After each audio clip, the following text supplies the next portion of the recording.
Bom, dos acontecimentos políticos mais importantes aí dos últimos dias, sem dúvida alguma, é a vitória do Talibã no Afeganistão, né? No dia 15 de agosto, o Talibã entra em Cabul, né? Pondo fim a 20 anos de ocupação militar por parte do imperialismo norte-americano. Esse é um fato que, na minha opinião, precisa ser saudado, porque foram 20 anos de guerra, né? 20 anos de lutas contra o imperialismo nas mais duras condições, né? Coisa que poucas organizações têm a capacidade de fazer e colocar adiante. Então, nesse sentido, é preciso reconhecer o papel histórico que o Talibã vem cumprindo, liderando a luta de libertação nacional do povo afegão. Obviamente que a vitória do Talibã está gerando uma série de indagações e uma série de debates, principalmente dentro da esquerda, pelo fato do Talibã ser uma força religiosa, né, ter uma ideologia conservadora, reacionária, a gente pode dizer. Isso não pode servir de desculpa para a gente, para as pessoas que se reivindicam de esquerda, anti-imperialistas, não tem uma posição sobre a questão do Afeganistão. Né? O fato concreto é que parcelas significativas da população afegã apoiam o Talibã. E foi o Talibã que expulsou as tropas norte-americanas. Então, na hora da gente fazer a análise, a gente tem que separar bastante bem essas duas coisas. Né? Uma coisa é a questão ideológica do Talibã, que obviamente tem a sua importância na hora de a gente analisar os acontecimentos políticos.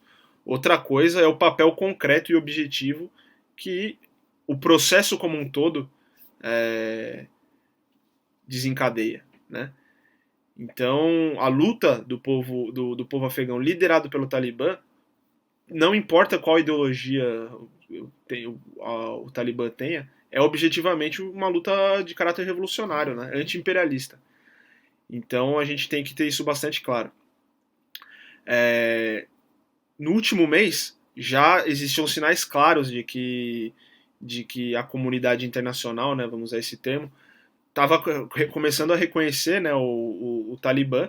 Na verdade, antes, o próprio Estados Unidos, né, já tinha mantido conversações com o Talibã, mas no período mais recente, quem teve a iniciativa de se encontrar com altos dirigentes do Talibã foi a China, né, no último, em julho, né, no final de julho, o ministro das Relações Exteriores, Wang Yi, se encontrou com um representante do Talibã na cidade de Tianjin e isso, na prática, sela, né, o reconhecimento da China ao grupo guerrilheiro. Né?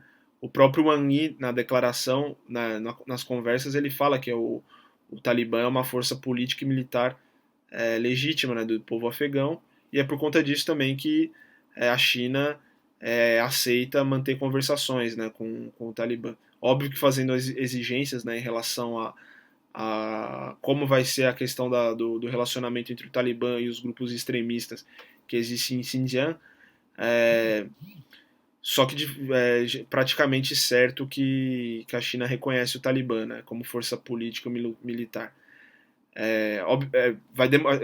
Não que vai demorar, mas acho que vai mais alguns dias para o reconhecimento formal, né, do país, porque os chineses eles vão esperar a formação do novo governo e esperar um pouco para ver como as coisas vão se desenvolver ali. Né. É bom a gente deixar claro que essa vitória é, que foi obtida agora pelo povo afegão contra o imperialismo não significa o fim da luta contra o imperialismo, porque a gente sabe que dentro do Afeganistão tem muitos colaboracionistas, né, inclusive milícias armadas, né, que colaboraram e provavelmente não vão aceitar o Talibã como governo. Né? Então a gente tem que ficar espertos, vamos dizer assim, para entender como que os conflitos políticos vão se desenvolver a partir de agora. Né? Só que a questão mais importante e essa é a posição que eu acho correta, é que a gente precisa defender a independência do Afeganistão. Quem tem que decidir o que vai acontecer ali não é os Estados Unidos, a Rússia, a China, mas sim o próprio povo afegão. Né?